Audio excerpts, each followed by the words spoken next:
Today on Island Focus, you will enjoy meeting Anna Neubauer, who is the President and CEO of the Hawaiian Humane Society. Thank you for joining us, Anna. Thank you so much for having us. We really appreciate this opportunity, Lila. Humane Society has been in our lives for a really long time. Maybe some of our viewing audience doesn't really know what you do and how you do it and how important you are to us. Thank you. Thank you so much. So we've been around in our community for 137 years this year, actually. So quite a long time. And through that time, we've done a variety of different things. But what we focus on now is supporting our community in a variety of ways. So we have our field services team, which supports cruelty and neglect. They're out in the community doing homeless outreach as well, really working with our community to try to make animal welfare better for everyone on the island.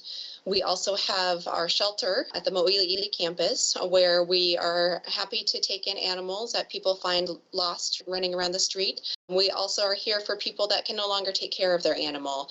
And that happens for a variety of reasons, but we're here to accept them and get them the care that they need and find a new home for them. We have a robust adoption program as well. So when we talk about resiliency of the human spirit, and especially in challenging times such as right now, what role do animals play in that? Oh, they're so critical for us. So the human-animal bond is something that we talk about pretty frequently, and animals are a part of our family. They're a part of our lives every day, and they can be that support that we need. Oftentimes, particularly if we're alone and we have a pet, they fill that void that not having a human companion would, and they're there for us. They can be our confidant. They can be our support during times of crisis and really fill our lives so much and bring us so much joy.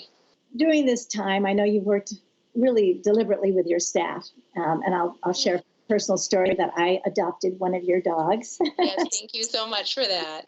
After 3 visits and being disappointed because there aren't very many dogs available. Yeah. How is your staff finding this period of time and finding their resiliency? Absolutely. As you know, it's difficult for everyone right now. Our staff, they have partners and family and friends that have lost their jobs, have been furloughed during this time.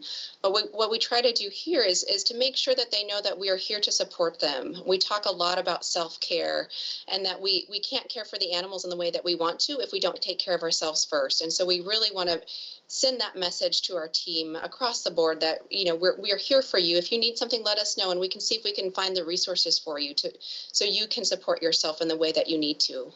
And that's actually really good advice for humans as well.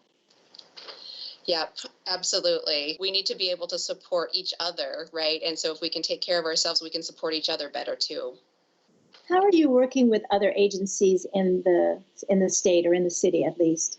Yeah, that's a great question. So we partner with other animal welfare organizations as well as human service organizations, where right now our pet food bank has been stood up significantly more so than ever before because of the need in the community. And so we're providing pet food to a lot of the human service agencies as well, so we can meet people where they're at. That's a really important component.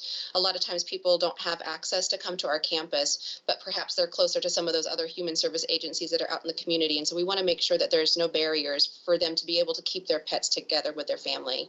And someone may not be a pet lover or be comfortable with pets.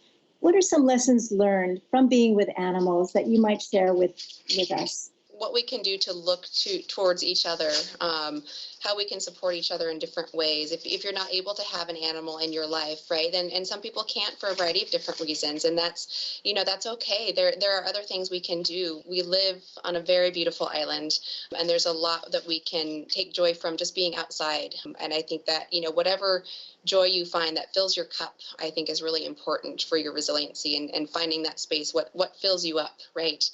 And moving forward now, as we end our conversation for today, what do you envision for the Humane Society in the future? Absolutely. We're always looking to grow and bring more services, more robust education, and just more community support to the people and animals on Oahu. So we're looking at building a really robust community CAP program over the next year. We're also looking at increasing our foster program, increasing our transfer program, and building our behavior program. Again, so we can provide more support to the animals in our care, but also more support to our community that needs that. You're going to be extending into different locations?